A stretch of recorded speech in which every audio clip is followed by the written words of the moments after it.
नमस्ते, दुनियादारी में आपका स्वागत है। आज हम चर्चा करेंगे इजराइल का गाजा को अल्टीमेटम।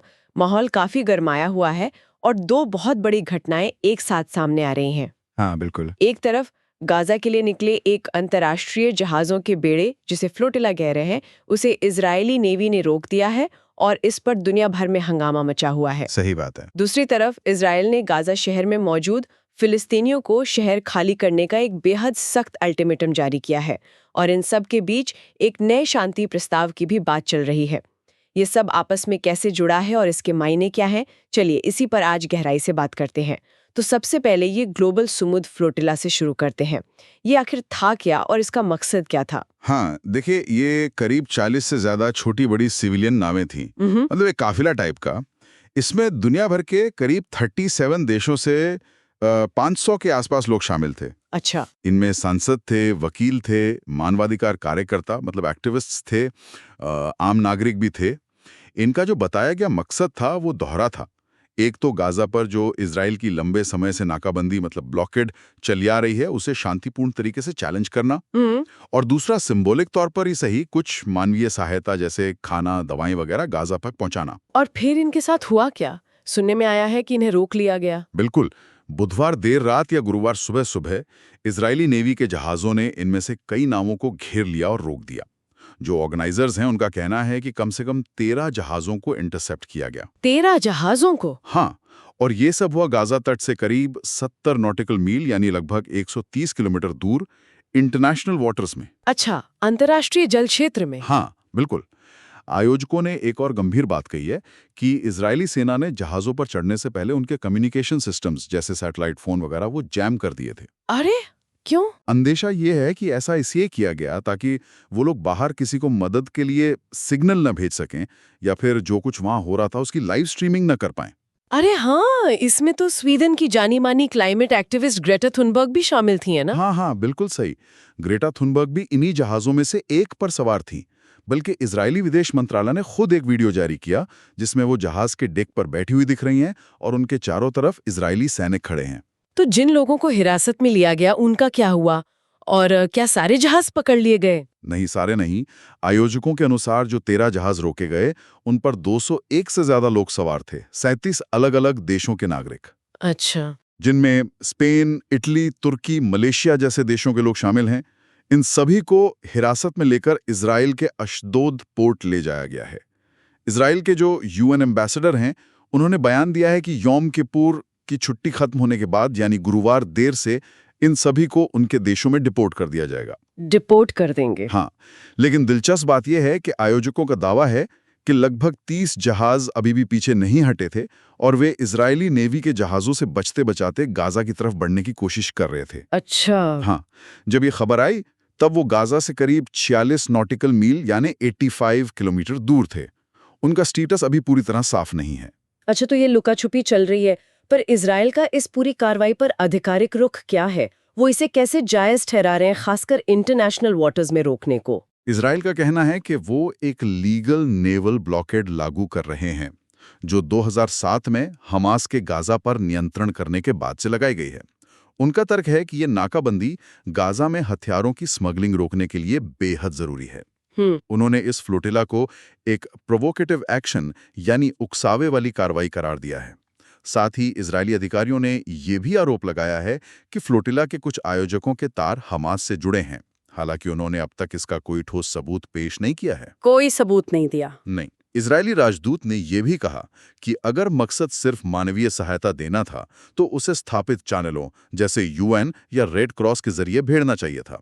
सहायता को इजरायली पोर्ट पर सौंपने से इनकार करना यह दिखाता है कि असली लक्ष्य मानवीय नहीं बल्कि पॉलिटिकल था, यानी नाकाबंदी को तोड़ना। ये फ्लोटिला वाली बात कुछ जानी पहचानी सी लग रही है। ऐसा पहले भी हो चुका है ना? ये कोई नई घटना तो नहीं है? हाँ, ये बिल्कुल नई बात नहीं है। इस तरह के प्रयास पहले भी कई बार हो चुके हैं। सबसे दुखद और कंट्रोवर्शियल घटना 2010 की है जिसे मावी मारमारा कांड के नाम से जाना जाता है। हाँ हाँ, वो याद है। उस वक्त एक बड़े तुर्की जहाज पर इजरायली कमांडोज ने रेड की थी और झड़पों में 10 एक्टिविस्ट मारे गए थे।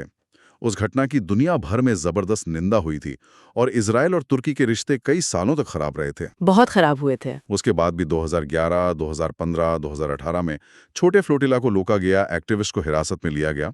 बल्कि इसी साल जून 2025 में भी ऐसा ही एक प्रयास हुआ था, जिसमें ग्रेटा थनबर्ग समेत 12 लोगों को मैडलिन नाम के जहाज से हिरासत में लिया गया था। अच्छा, इसी साल भी हुआ था? हाँ, उस समय भी इजरायली सेना पर केमिकल इरिटेंट स्प्रे इस्तेमाल करने जैसे आरोप लगे थे। तो ये एक तरह का पैटर्न बन गया है। तो इस बार की घटना पर अंतर्राष्ट्रीय प्रतिक्रिया कैसी है? क्या मावी मारमारा जैसा गुस्सा दिख रहा है? गुस्सा तो काफी दिख रहा है और प्रतिक्रियाएं बहुत तीखी हैं। तुर्की ने इसे सीधे सीधे एक्ट ऑफ टेरर कह दिया है। बाप रे। हाँ, कोलंबिया के राष्ट्रपति गुस्तावो पेट्रो ने तो बहुत कड़ा कदम उठाया है। उनके 2 नागरिक हिरासत में लिए गए थे, जिसके बाद उन्होंने न सिर्फ इजरायली डिप्लोमेटिक डेलीगेशन को देश से निकाल दिया, अरे वाह, बल्कि इसे नेतन्याहू सरकार द्वारा किया गया एक नया इंटरनेशनल क्राइम बताया और इजराइल के साथ कोलंबिया का फ्री ट्रेड एग्रीमेंट भी रद्द कर दिया। फ्री ट्रेड एग्रीमेंट रद्द? ये तो बहुत बड़ा डिप्लोमेटिक कदम है। बहुत बड़ा। और बाकी देशों का क्या कहना है? मलेशिया के प्रधानमंत्री अनवर इब्राहिम ने भी इसकी कड़ी निंदा की है, खासकर इसलिए कि उनके भी 12 नागरिक हिरासत में लिए गए हैं। उन्होंने कहा कि इजराइल ने सिर्फ फिलिस्तीनियों के अधिकारों का ही नहीं, बल्कि दुनिया की अंतरात्मा का भी अपमान किया है। आयरलैंड ने इसे बहुत चिंताजनक बताया है। वेनेजुएला ने इसे ज़ायोनी शासन की क्रिमिनल नेचर का सबूत कहा है। इटली और ग्रीस, जिनके नागरिक भी शामिल थे, उन्होंने थोड़ी बैलेंस्ड प्रतिक्रिया दी। उन्होंने अपने नागरिकों की सुरक्षा और कॉन्सुलर एक्सेस की मांग की। मतलब अपने लोगों की चिंता थी। हाँ, और एक सुझाव दिया था कि जहाज़ों पर जो सामान है उसे कैथोलिक चर्च को सौंप दिया जाए ताकि वो उसे गाजा में बांट सकें। लेकिन फ्लोटिला के आयोजकों ने इसे खारिज कर दिया, क्योंकि उनका कहना था कि उनका मकसद सिर्फ सामान पहुंचाना नहीं, बल्कि नाकाबंदी को राजनीतिक रूप से चुनौती देना भी है। अच्छा, ये भी बात है। और जमीनी स्तर पर सड़कों पर क्या हो रहा है? क्या लोग इसके विरोध में प्रदर्शन कर रहे हैं? हाँ, कई देशों में विरोध प्रदर्शनों की खबरें हैं। इटली में तो काफी जोरदार प्रदर्शन हुए। रोम, नेपल्स, जेनुआ जैसे कई शहरों में लोग सड़कों पर उतरे। नेपल्स में प्रदर्शनकारियों ने सेंट्रल रेलवे स्टेशन पर कब्जा तक कर लिया, जिससे ट्रेन ट्रैफिक रुका। अरे, जेनुआ में पोर्ट को ब्लॉक करने का आह्वान किया गया। इटली की ट्रेड यूनियनों ने तो शुक्रवार को एक आम हड़ताल की भी घोषणा कर दी। राइट। बल्कि खबर यह भी है कि इटली के डॉक वर्कर्स पिछले 2 हफ्तों से वैसे ही इजराइल से आने जाने वाले जहाजों की लोडिंग अनलोडिंग का बॉयकॉट कर रहे थे। पहले से ही कर रहे थे। हाँ, इसके अलावा मेक्सिको सिटी, तुर्की के अंकारा, कोलंबिया के बोगोटा, ग्रीस के एथेंस और स्पेन के मैड्रिड में भी विरोध प्रदर्शन हुए हैं। तो अंतर्राष्ट्रीय स्तर पर दबाव बन रहा है। तो ये फ्लोटिला वाली घटना अंतर्राष्ट्रीय स्तर पर तो लहरें उठा ही रही है, लेकिन जमीन पर गाजा शहर के अंदर एक और बहुत गंभीर डेवलपमेंट हो रही है, इजराइल का ये नया अल्टीमेटम। इसके बारे में बताइए। हाँ, ये दूसरी बड़ी खबर है और शायद ज्यादा चिंताजनक भी। इजराइल के रक्षा मंत्री इजराइल काट्स ने बुधवार को एक बहुत कड़ा बयान जारी किया। उन्होंने कहा कि गाजा शहर में अब भी जो फिलिस्तीनी नागरिक बचे हुए हैं, उन्हें तुरंत दक्षिण की तरफ चले जाना चाहिए। तुरंत? हाँ, उन्होंने इसे उन निवासियों के लिए दक्षिण जाने का लास्ट अपॉर्चुनिटी बताया और इसके साथ एक बेहद गंभीर चेतावनी दी कि जो लोग गाजा शहर में रहेंगे, उन्हें आतंकवादी और आतंकवाद का समर्थक माना जाएगा। आतंकवादी माना जाएगा, ये तो बहुत ही सख्त और खतरनाक भाषा है आम नागरिकों के लिए। इसके पीछे क्या सैन्य तर्क दिया जा रहा है? बिल्कुल, ये भाषा बहुत चिंताजनक है और इसकी काफी आलोचना भी हो रही है। कार्ट्स ने अपने बयान में कहा कि इजरायली सेना मतलब आईडीएफ ने नेत्जरिम कॉरिडोर पर पूरी तरह कब्जा कर लिया है। नेत्जरिम कॉरिडोर, ये क्या है? ये एक स्ट्रेटेजिकली महत्वपूर्ण गलियारा है जो पहले गाजा पट्टी को लगभग 2 हिस्सों में बांटता था और अब सेना ने इसे पूर्व से लेकर पश्चिम में मेडिटेरेनियन सी के तट तक बढ़ा दिया है। कार्ट्स का दावा है कि इसके जरिए उन्होंने गाजा शहर को, जिसे इजराइल हमास का लास्ट स्ट्रॉन्ग होल्ड कहता है, बाकी गाजा पट्टी से प्रभावी रूप से काट दिया है और उसकी घेराबंदी मतलब सीज और ज्यादा सख्त कर दी है। अच्छा, शहर को बाकी इलाके से अलग कर दिया है? हाँ, उन्होंने ये भी कहा कि अब गाजा शहर से दक्षिण की तरफ जाने वाले किसी भी व्यक्ति को आईडीएफ की चेकिंग पॉइंट से होकर गुजरना होगा। और इससे कुछ ही घंटे पहले सेना ने दक्षिणी गाजा से उत्तर की तरफ जाने वाले आखिरी रास्ते को भी बंद करने की घोषणा की थी। मतलब पूरी तरह से घेराबंदी? बिल्कुल। अनुमान यह है कि इस अल्टीमेटम और घेराबंदी के बीच गाजा शहर में अभी भी 2.5 लाख से 3.5 लाख आम नागरिक फंसे हुए हैं। 2.5 से 3.5 लाख लोग? ये तो बहुत ही भयानक स्थिति है। और इसी तनाव और सैन्य दबाव के बीच अमेरिका के राष्ट्रपति डोनाल्ड ट्रंप की तरफ से एक नई पीस प्लान की भी बात सामने आई है। सोमवार को इसे पेश किया गया था शायद। हाँ, बिल्कुल। सोमवार को राष्ट्रपति ट्रंप ने इजरायली प्रधानमंत्री नेतन्याहू के साथ मिलकर एक 20 पॉइंट पीस प्लान पेश की। इसमें कई अहम बातें शामिल हैं, जैसे फौरन युद्ध विराम, मतलब इमीडिएट सीजफायर, 72 घंटों के भीतर सभी इजरायली हॉस्टेजेस की रिहाई, हमास का पूर्ण निरस्तीकरण यानी डिसआर्ममेंट और गाजा में सत्ता छोड़ना। इसके बदले में बड़ी संख्या में फिलिस्तीनी कैदियों की रिहाई, लड़ाई का स्थायी अंत और गाजा के रिकंस्ट्रक्शन के लिए एक बड़ा इंटरनेशनल प्रोग्राम जो एक इंटरनेशनल गवर्नेंस के तहत चलेगा। सुनने में तो ये काफी व्यापक योजना लगती है, लेकिन क्या इस पर सहमति बन पा रही है? खासकर हमास का क्या रुख है, क्योंकि डिसआर्मामेंट वाली शर्त तो हमेशा से ही बड़ा मुद्दा रही है। आप बिल्कुल सही कह रहे हैं, यहीं पर मामला फंसा हुआ है। इजराइल ने तो इस योजना को स्वीकार कर लिया है। इजराइल मान गया है। हाँ, लेकिन हमास ने अब तक इस पर कोई फॉर्मल हाँ या ना नहीं कहा है।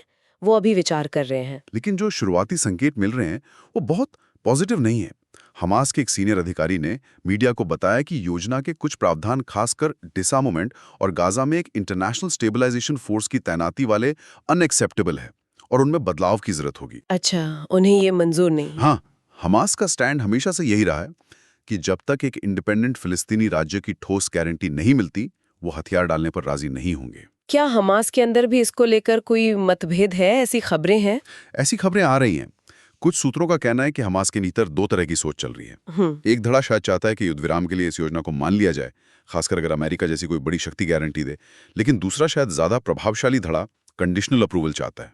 कंडीशनल अप्रूवल मतलब जिसमें डिसआर्मामेंट और फिलिस्तीनियों के संभावित निष्कासन जैसी शर्तों को खारिज किया जाए और ये गारंटी मिले कि इजराइल सीज फायर का उल्लंघन नहीं करेगा और अपनी सेना पूरी तरह हटाएगा। अच्छा, तो शर्तें मनवाना चाहते हैं। हाँ, और जो मध्यस्थ देश हैं जैसे मिस्र और कतर जो बातचीत में अहम भूमिका निभाते रहे हैं, उनका क्या कहना है इस योजना पर? उन्होंने भी पूरी तरह से हामी नहीं भरी है। मिस्र के विदेश मंत्री ने कहा है कि अभी और बातचीत की जरूरत है। कतर ने भी पहले कुछ ऐसी ही चिंताएं जताई थीं। हालांकि ये भी खबर है कि मिस्र, कतर और तुर्की जैसे मीडिएटर्स हमास पर दबाव डाल रहे हैं कि वो कम से कम पॉजिटिव प्रतिक्रिया दें ताकि बातचीत आगे बढ़ सके। अच्छा, दबाव बना रहे हैं। हाँ, वॉल स्ट्रीट जर्नल की एक रिपोर्ट में कहा गया है कि हमास सैद्धांतिक रूप से तो बातचीत के लिए तैयार दिख रहा था, लेकिन उन्होंने और समय मांगा है।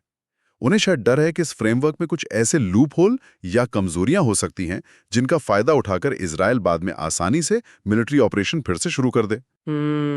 ये डर तो जायज है। उधर राष्ट्रपति ट्रंप ने हमास को चेतावनी दी है कि उनके पास फैसला करने के लिए सिर्फ 3 या 4 दिन है, वरना अंजाम भुगतने को तैयार रहें।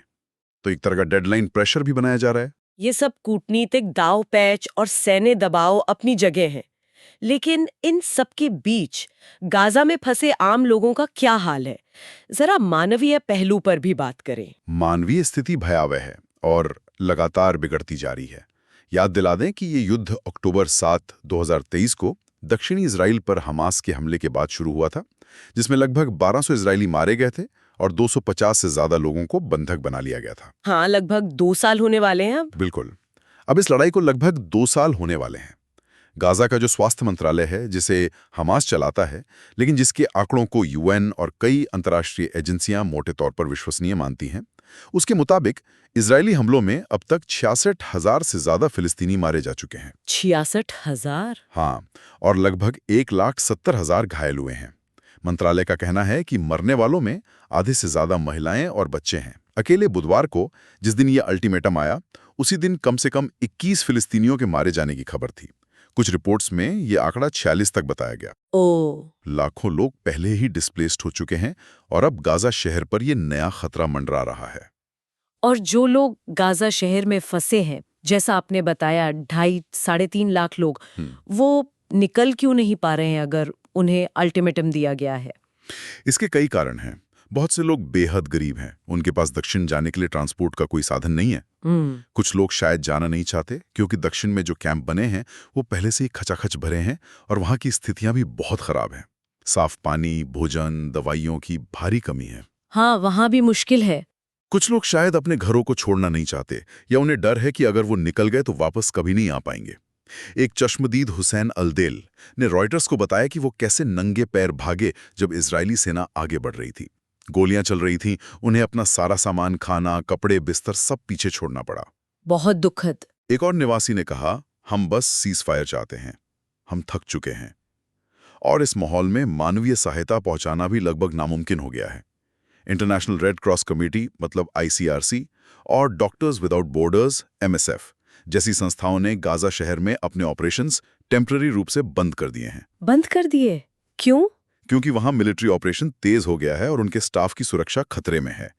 और इसी बीच गाजा से इजराइल पर रॉकेट दागे जाने की खबरें भी आ रही हैं। तो कुल मिलाके स्थिति बहुत ही उलझी हुई और खतरनाक नजर आ रही है।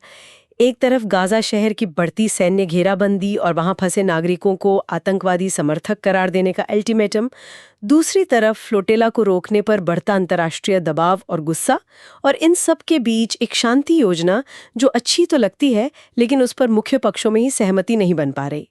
So what does this all mean? इसका मतलब क्या निकाला जाए? देखिए, ये दोनों घटनाएं, फ्लोटिला का रोका जाना और गाजा शहर का अल्टीमेटम, एक साथ देखने पर इजराइल की एक सोची समझी स्ट्रेटेजी की तरफ इशारा करती हैं। वो एक तरफ अंतर्राष्ट्रीय स्तर पर नाकाबंदी को सख्ती से लागू कर रहा है, भली उसकी आलोचना हो, और दूसरी तरफ जमीनी स्तर पर हमास पर मिलिट्री प्रेशर अधिकतम कर रहा है, खासकर गाजा शहर में। फ्लोटिला पर जो अंतर्राष्ट्रीय नाराजगी है वो इस जटिल समीकरण में एक और लेयर जोड़ देती है, और शायद पीस टॉक्स पर भी इसका असर पड़ेगा। राइट। लेकिन इन सब राजनीतिक और सैन्य गतिविधियों के बीच जो सबसे बड़ी और तत्काल चिंता है वो है गाजा में गहराता मानवीय संकट। बिल्कुल। जैसा कि ICRC ने भी कहा है, आम नागरिकों को मारा जा रहा है, उन्हें जबरन उनके घरों से निकाला जा रहा है और उन्हें अमानवीय परिस्थितियों में रहने को मजबूर किया जा रहा है। इंटरनेशनल ह्यूमैनिटेरियन लॉ के तहत कंट्रोलिंग पावर होने के नाते इजराइल की जिम्मेदारी बनती है कि वो इन नागरिकों की सुरक्षा सुनिश्चित करें, चाहे वो गाजा शहर में रहें या वहां से निकलें। और ये वाकई सोचने वाली बात है कि जब एक तरफ हमास के डिसआर्मामेंट जैसी मांगे हैं और दूसरी तरफ एक स्वतंत्र फिलिस्तीनी राज्य की गारंटी का सवाल है, जो एक दूसरे से बिल्कुल विपरीत लगती हैं, और दोनों पक्षों के बीच विश्वास लगभग शून्य है। बिल्कुल। खासकर इस बढ़ते मिलिट्री एक्शन और अंतर्राष्ट्रीय निंदा के माहौल में, तो क्या कोई भी शांति योजना वास्तव में सफल हो सकती है? और उससे भी ज्यादा परेशान करने वाला सवाल ये है कि उन हजारों लाखों आम नागरिकों के लिए आतंकवादी माना जाना का व्यवहारिक अर्थ क्या होगा, जो गरीबी, मजबूरी या शायद अपनी मर्जी से इन भयानक परिस्थितियों में गाजा शहर छोड़ने में असमर्थ हैं या छोड़ना नहीं चाहते। हाँ, ये बहुत गंभीर सवाल है। ये सवाल आने वाले दिनों में शायद और गंभीर होंगे। ठीक है, तो हमें उम्मीद है कि आपको हमारी आज की चर्चा पसंद आई होगी। जियोपॉलिटिक्स विषयों पर ऐसी और चर्चाओं के लिए हमारे चैनल को सब्सक्राइब करें। धन्यवाद। जय हिंद।